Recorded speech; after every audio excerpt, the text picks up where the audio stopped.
est comme elle qui catastrophe. Avec business à propre batte. Avec business et ça la batte. Avec business va faire à batte. Si nous avons besoin de voir nous ça la tête sur ça les encore. Et petit. À ma casse na beaucoup. Vous va amener. Nous avons besoin de casse na beaucoup. Vous la bien. Vous pouvez mettre à beaucoup. Sur les boucans.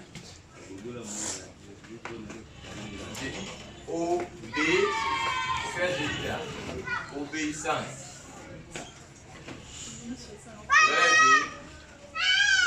Vous l'avez vu? Non, monsieur est dérangé. Monsieur est dérangé aussi. Bien-aimé dans le Seigneur, la génération future subsistera à cause de ton obéissance. Abandonnez. La génération future subsistera.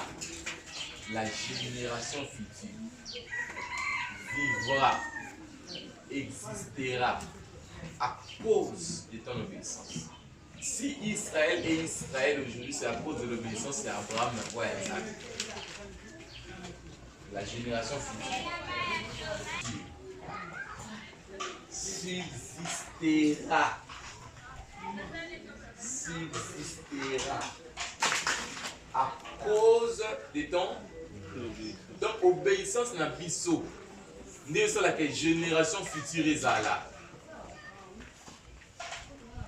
Ma soeur, si une famille n'a pas existé, une lobby batanga bana, notre batanga yuna sima, tout ça rentable. Tout ça va ordre à ça. Tout ça va moment de pierre à pierre. Tout ça va rendez-vous à ça. Tout ça va réveiller à ça. Toute obéissance d'abord n'est pas un zambé, puis il faut la salle naïe. Jamais d'abord la salle lanza va être poli pour la salle lanza. Quand je dis impoli, il n'obéit pas au serviteur de Dieu. Il n'obéit pas à ce que le serviteur dise. Yé, n'a tout à faire zambé. Pasteur, c'est l'autre. Zambé, comme si vous avez parce que le croisé l'autre, c'est passé à commune. Alors, un peu bien. Donc, obéissance. Obéissance. Ça va c'est obéissance. Obéissance. 1 à 2 à C. Enfant, obéissez à vos parents. Enfant, obéissez à vos parents. Moi, nous, hein?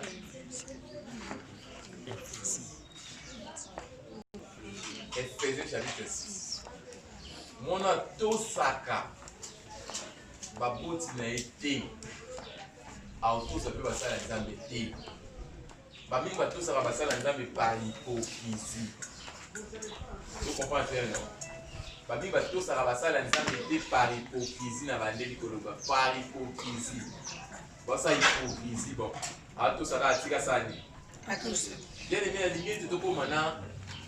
Lignée ya passer à l'examen. Ya musala ya l'examen. Vous obéir, vous obéir dans le principe à Pessio. Vous avez ce salaire, vous l'avez dit à votre souka. Tu vas voir ça, voisin, obéissance. C'est très bien. Batoubaye Banzambe na Yoso Razaranan. Et au chapitre 13. Le prophète Mongo aïe na Jéricho, na Bethel. Hein? Aïe, nous avons dit ça, dit, sans comme dans Mbokana, Goliath, comme la maïté. Sala musala c'est aussi si ça ni zonga mais yé un prophète voilà le lion des tribus de Juda Nzambe na Samarie babi bazo salela Nzambe tendenge komama baza ko obéir na ba règlement babi ba lion babi ma ba lia ba Nzambe spécialiste dans ça ba lion. Ça va ça tu n'es au lieu là. Non parce que lui a suivi. Ça va désobéissant. Pas au lion ou bien. Quand Léon te mange, il peut. Ça fera même que. Même qu'on voit ça de vos fingers. Comment ça me finit ma jour n'a pas 13. À partir de ce jour-là, Jéroboam a dit que ma soeur n'a été. Bien aimé dans le Seigneur, désobéissance n'a eu et qu'on pousser à continuer dans la incrédulité. Babita wa sali bongo. Jéroboam a continué à mabuzoba na eli susu. À établir le sous sacrificateur selon lui. À sali sous des veaux d'or. Avant ça, comme on va maximi ba, à sali benami ba aller. Jéroboam. C'était un peu bien aimé désobéissance na yo et qu'on kata batunzela à l'eau là. Jésus t'a tout ça comme mon bébé dans la vie, l'homme ne veut pas de pain seulement, mais de toute parole qui sort de la bouche de l'Éternel. Abi, na robanga mkolo nzambe na yote. Yote Satan. Obéissance. Est-ce que bana obéissant, papa na mtango lenga batata na bango. Abinga na bango ko batata. Mais moi na obéissant. Tata ko kwa zanaye. Esaü azaki kotosa kaka mama azaki kotosa papa te. Et alors tout sa papa azaki kotosa mama te. Mais Jacob azaki obéissant pas na mama. Na mama na papa. Yango pambo maka. Tant maman pambola bi yaka. Zwa biloko. Lata bilamba Esaü. Abi azui yango nani. A pas poser maman des questions. Maman, na ko zobila te mabete. Maman bi eroyani na mtu na. Ça dit que l'enfant d'abord a obéi d'abord ce que sa mère lui a dit. Action à obéir d'abord, mais avant d'exécuter, de poser question. À roi soldat, exécuter d'abord. Obéissance. Abandonner, si vous obéissez, il pas mourir, vous si canal. Yo quand maman va manger là, abi, aïe comme mobile nabi, et c'est quoi pour faire d'arrêter.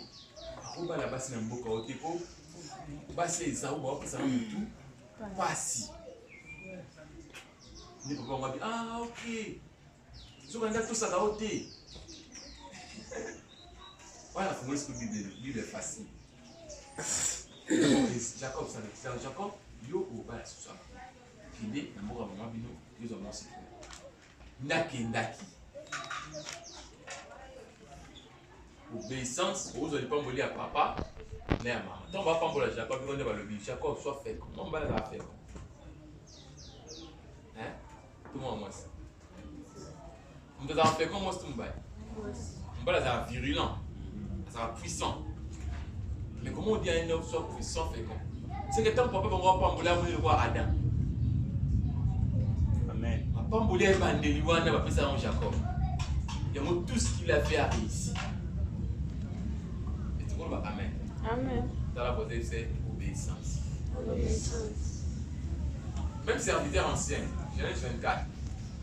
Au azwa mwasi o eza esimbaki mpona Isaac bayebiseli Abraham asabi l'année là on a lobby c'est ça pour serment ça serment que osaka nde na lobby oui na osaka nde lobby iyo bakei aki pas on a bon résultat tous on va résultat médiocre dans le service du Seigneur à cause de désobéissance. Ça m'a surtout dit que c'est un bon la mise à mesure mais c'est la semaine. Comme nous avons au fond. Nous avons dit, bon moyen nous allons couper sanga. Dit les gens bon na yakob. Nous avons dit couper sanga. Nous avons appelé ça une massima. Nous appelé ça une église. La qualifier piaka. La qualifier. D'abord obéir à Dieu. Abraham t'a obéir et pas nous amener des bibles. L'ange parla maintenant du haut de ce. Pour parce que qui t'a raté sur naï.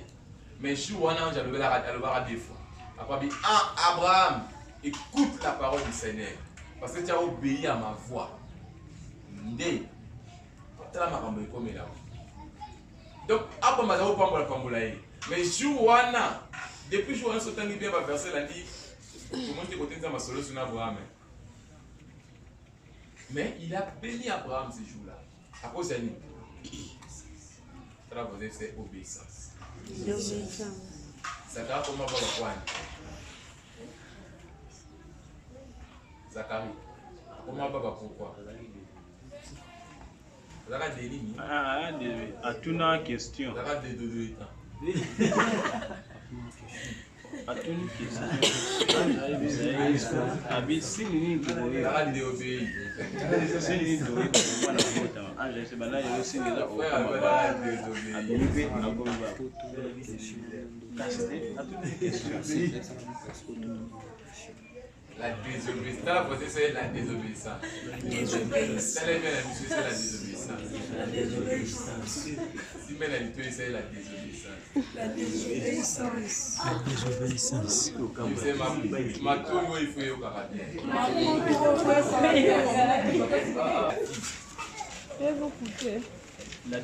L'obéissance. Pardon, la désobéissance. L'obéissance, voilà. L'obéissance peut vous coûter la vie. L'obéissance peut vous coûter la vie, mais elle va attirer la faveur de Dieu, l'élévation, et vous donnera un nom nouveau. L'obéissance peut vous coûter la vie, mais elle va attirer la faveur de Dieu, l'élévation, et vous donnera un nom nouveau.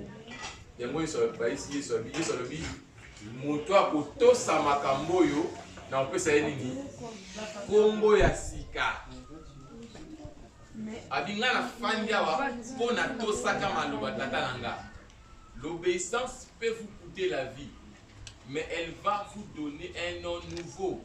L'obéissance peut vous coûter la vie, mais elle va attirer la faveur de Dieu, l'élévation. L'obéissance peut vous coûter la vie, mais va attirer la faveur de Dieu. L'élévation, qui va permettre à ce que vous puissiez avoir un nom nouveau. L'obéissance va vous ouvrir la voie du ciel.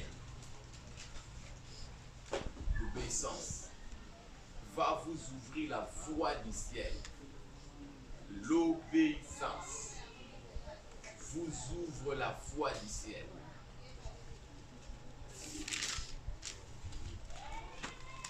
L'obéissance vous ouvre la voie du ciel. L'obéissance peut vous tirer tout en vous élevant dans la gloire. Yesu obéir à faire les courses, azuni combo l'équipe à combo nios. Ah, quelle faveur! Mais il a obéi. Philippe, vous avez bien mon nom. Il a obéi, il était obéissant jusqu'à la mort de la croix. Philippiens chapitre 2, verset 1, 8. L'obéissance peut vous coûter la vie, peut vous tirer tout en vous élevant dans la gloire. L'obéissance peut vous tirer, mais tout en vous élevant dans la gloire. L'obéissance, c'est que vous promisez au même matin en Kémy. Tala Yesu, quand il y a des maîtres par excellence. Il veut venir à Philippiens, Philippiens chapitre 2, verset 1 à 8. Babi, tu imiter Christ pour être obéissant jusqu'à la mort de la croix. Babi, jusqu'à la mort, mais quel type de mort? On va définir bien. La mort de la croix. Qu'est-ce que la mort de la croix? C'est la mort de l'humiliation. C'est la mort de la malédiction. Babi, maudit soit celui qui est pendu au bois. C'est comme si on va dire que nous sommes maudit, mais Christ, il a accepté ça. Il veut bien sûr, il a maintenant reçu le nom qui est au-dessus de tout nom, enfin pour son nom, tout genou fléchit dans les cieux, qui règne dans les cieux. C'est elle et l'homme, les dieux très hauts. Donc, à cette autorité, même Nicolas, on est sur Nicolas Kuna. Ce qui fait que Satan a Nicolas, Yesu. Où est naissé, sur la terre et sous la terre. Il a l'autorité sur tout. Mais il y a l'autorité. On a problème, ça veut dire on ne sait pas pour tout ça. Alors, Combo, Sika. Au relais, tu as Combo, Sika, ce que vous avez tous. Amen. Ça peut dire Amen. Abandé, que vous avez Combo, Sika, ce que vous avez tous. Amen. Quand vous avez pour l'église, on ne sait pas pour la rater. On va pour la rater, on va tout ça. Au moment où il y a un enseignement, il y a une personne qui m'a écrit sur WhatsApp. Je début de la semaine. Papa dit, je vais prêcher chez nous vendredi à dimanche. Mais nous coaching là. Coaching là, pour ça, les gens ont été à Ndéni. Mais si la Bible, on a fait une école d'enseignement, l'école des ministères, il y a un samedi. Bon, papa dit, il faut coaching là pour la matière à vendredi, na Kimi. Si on a monnaie en ligne, na Zappé. Na fouille. Papa dit. Na fouille. Na fouille. Puis na fouille. Na fouille. Na fouille. Na Kimi. Moi, je vais à Lingala, non? Au fouille. Il faut grandir bien avant l'enseignement. Pourquoi ça comme ça? Ils ont dit na ngai. Ils ont père, ils ont coach. Coach a coach à rater. On coach à dire. L'école n'a pas raté. Non, coach hein? Non. L'obéissance bien aimée, il faut la même monter ma tata. Hein? Tata. Monter ma tata comme une aïe ensemble. C'est-à-dire monter ma tata fou moi pour naïo. Le Coran dit. Obéissance. Timothée. Amen. Amen. Bandima tata n'a mis sauté. Bandima amen. C'est vous avez un poli dans le d'accord hein? Babi, yo ka bibe nezo ba proverbe bi serviteur oyo aosala makambo maître nazo makambo ko sala surtout ba obéissance c'est comme le là ça comme on dit le roi crème aocho na motema ya katana ya maître bien mais obéissance il est makambo les obé elle comme tu vas pour ça c'est un instrument. Il faut tout ça, au tchani. Au plaqué, misabi na clavier. Au simba, touche à la guitare. C'est un instrument monosonique. So, il faut savoir comment toucher pour jouer un bon son. Pour ça, on respecte, on obéit, on mettre la tanisaki. On se simba, ma bé, petit banda, yandouli. Amen. Amen. Ça va ça y est, l'obéissance. L'obéissance, c'est plus monter ma tata et ma maman. Monter ma tata, mais il y a des Nzambe. Monter ma maman, les églises. Les ministres. Enfant, moi, na oyo, à tout ça, la beauté, la tata nae, moi, oyo, azolanda ba instruction à maman nae. Ça quoi français. Dans le domaine partout tu seras. Dès l'instant où tu es désobéissance, même à ton chef, tu perds le privilège d'être auprès de lui. Quelqu'un m'entend très bien? Amen. Tu perds même le privilège d'être son disciple. Dieu parle de plusieurs manières. Il parle par les songes, par les visions nocturnes, il parle par sa parole, il parle par la nature. Il doit parler de manière de belé à Bouloba. Parce que si vous obéissez à la manière dont vous avez obéi à Kayo, nous avons un pamboli pour la vie. Si vous avez un mukile, vous avez un pamboli au banc. Tout le monde veut être béni, non? L'obéissance, c'est un canal où il attirera facilement la bénédiction. Amen. Amen. Dans la Bible, il y a Amen. On a la l'église qui a pour Nzambe. Mais où tout ça pasteur l'église. Pasteur a maman l'église. Il m'a c'est pas beaucoup attirer à Kenge là-bas. Alam de là-bas, on va se bon bilo on lia. Dans bon mozo t'es pas tata. Si tout ça ra tata, tout ça ra maman té. Ou tout ça pasteur, et tout ça Nzambe, mais pasteur tout ça ra été. Je me demande les Gabonais, mais qui sera la soir. Mon simo va sauter à l'église. Bien aimé, pasteur avant pas d'agiwan. Bon là, il n'y a pas pasteur, on est bon, ça va côté des félo. Ok. Bien aimé, dans les nani. Ah, tu vas pasteur d'abord. Si on a passé dans le bimana, c'est d'acquisition. Obéissance, les autres ils ont même comment parler, comment faire les choses. Amen. Dans le temps, comme je dis, c'est obéissance. Vous n'avez qui est lui. Amen.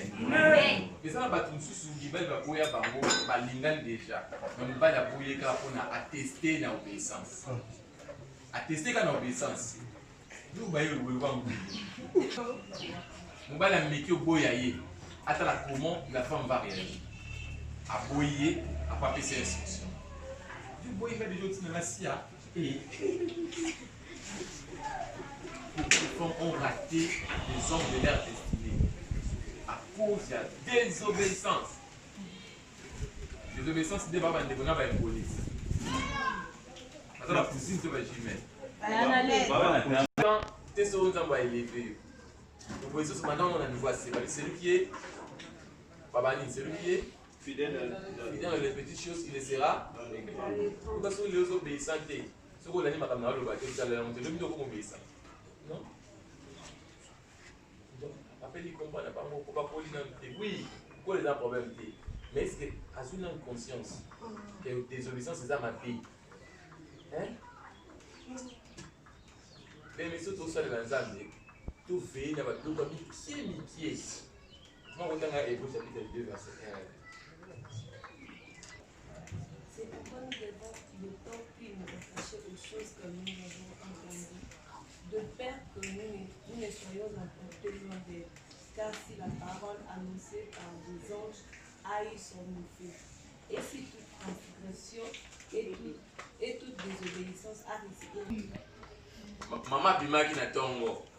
Aïe, ça vit, tika lo sani. Kengela na bapso kuna 100 francs. Patio loko biloko. Maman ya kutio na nda bute. Et donc elle bosse sani. Gifle. Amène le malheur dans la vie. Plusieurs sont malheureux à cause de la désobéissance. Ma vie, tant pour ça, il faut tout tenir compte dans le bureau.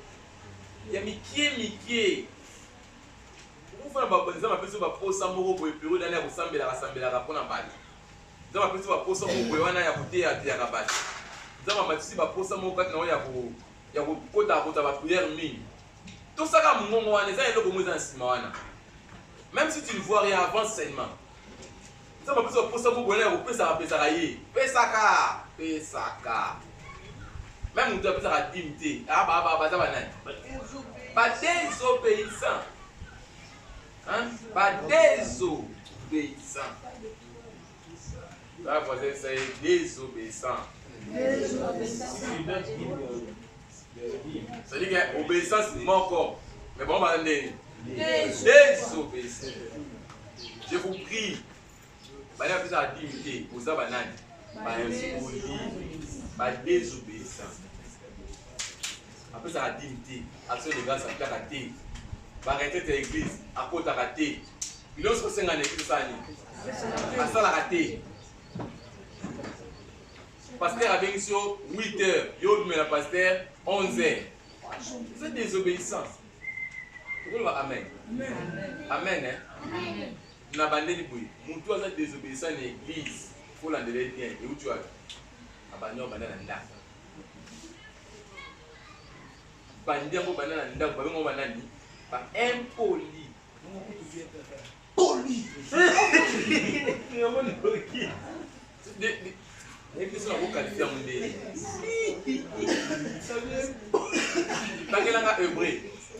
Hébreu chapitre 12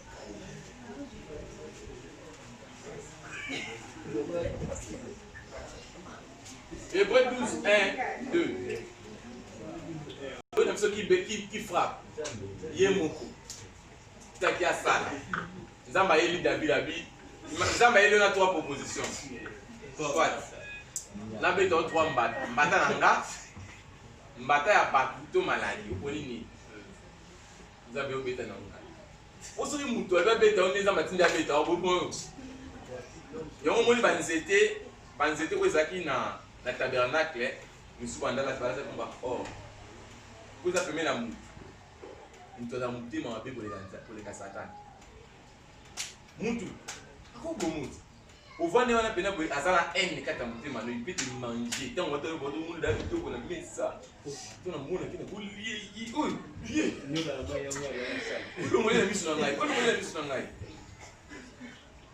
L'homme est mis. Quand David a dit ça, mais pardon. On a désobéi pour ma bête. Dans le Zambaye, pour moi. Épée de l'éternel dans le Coran, l'ange de l'éternel. Et ti nzambe abi mpona nalongola pinis natika kobeta yo atindi prophète gad abiki eyebisa ye akesa sacrifice nzambe moto abeti ye mpona désobéissance mais nzambe abiki esa sacrifice soki aboyaka mpe kotosa sacrifice wana ekoko susu mais ntango aobéir na voi wana omoni bisika david akendaki kosala mbeka wana na arvana sipe arvana wana bisika wana nde bisika batonga temple yango wana nde bisika batonga temple ya salomo yango mpe bisika basakrifera mwana wana nani Isaac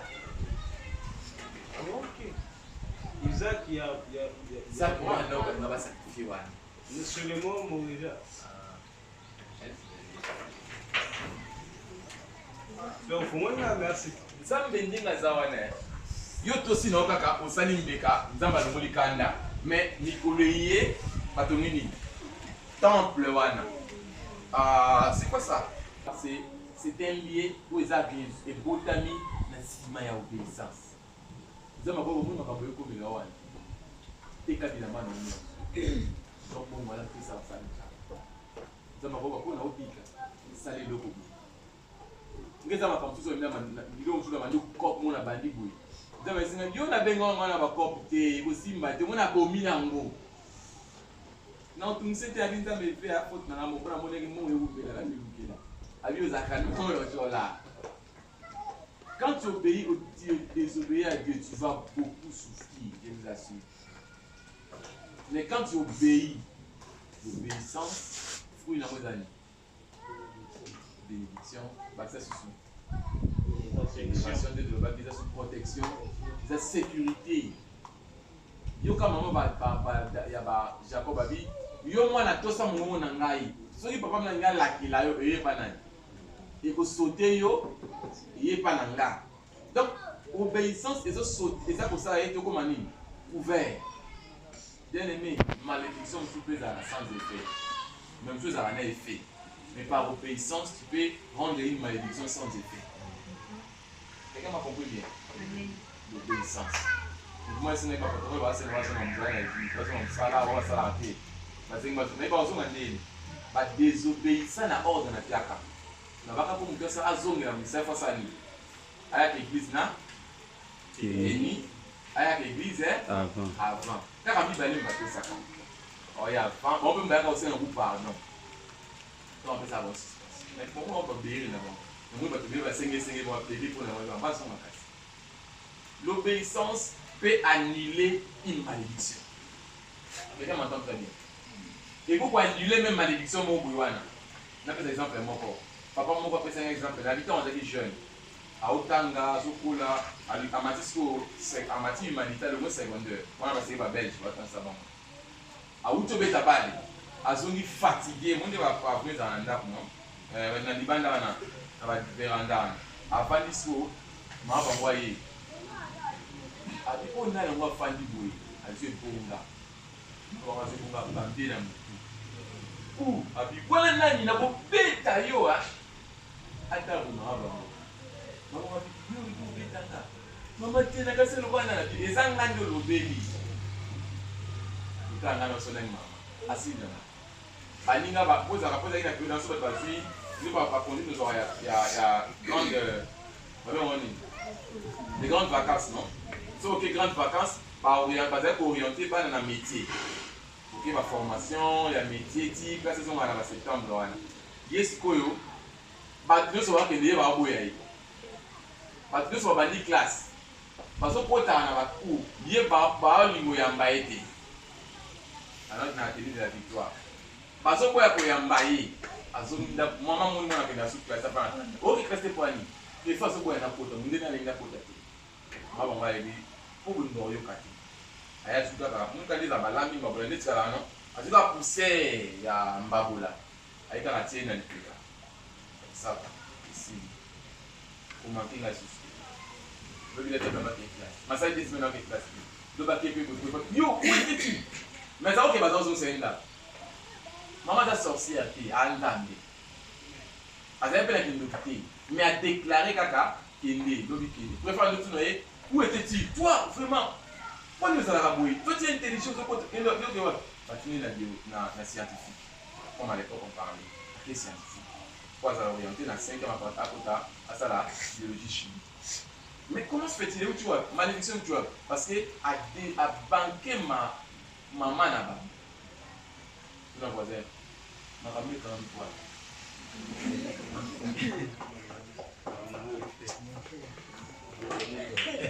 La désobéissance dans le bien et quand on va te dire. Là, les bisous n'ont pas papier lit. Mais on va chef à département n'a été. Tu amènes aussi la malédiction. Il peut te maudire. Pour pas payer ni pouvoir. Pas payer bâton de commandement. Et ça, la Moïse dit qu'il nous était avec Kabonani. Mer rouge. Parce que mon temps auto saté, même temps Moïse a été un gomba. Nous avons sa vie, soit pouvoir non. Délégant ne pas battre nous sous. Aaron, il va gérer. Il y a un nion Aaron et c'est bon, ça là qui n'a pas d'or. Nous n'avons pas très bien, non? Habiter là où ça a pas d'or. Mais je viens de se mettre un exemple pour dire l'obéissance. Nous pousse à obéir. Nous n'avons pas cambignon. Azalaza, mon cambio à l'église na âge. Pourquoi mes amis, yo va tout ce capot à mon cambio. Mais, quand mi colo na inde tout ça na. Le banc avec capot, est responsable. Tout manquer papier là au non. Nous sommes tous responsables pour ça agir. Mais non parce que ça responsable. Non. Là, ça ne va pas. Tant qu'on a hébreu la paix qui va là. Hébreu chapitre 12. Verset 1 à 2. La paix qui est hébreu 12, 1 à 2. On a insisté sur l'obéissance, parce que aussi la chose à l'élo. Ça médite aussi sur les 2 points qui restent, les sacrifices là. Oui. Nous donc aussi, puisque nous sommes environnés d'une si grande nuée de témoins, rejetons tout fardeau et le péché qui nous enveloppe si facilement et courons avec persévérance dans la carrière. Babili, tout ça, tout qui m'a. Si la carrière, nous environnés la nuée à témoin. Aux actes de terrain, il faut que ça soit ok, tu vois. Si la carrière, ça dit que ici, carrière.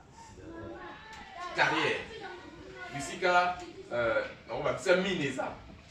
Ici, par exemple, diamant, na mchanga, na mai, par exemple. Na oba, ici, zéro à peine bezali. Toki m'a pris des photos, j'en photo de tout le monde. Donc, son optimité, on reçoit des. Donc, on va attendre ma lembe. Moi, je ne vais pas se faire au monde.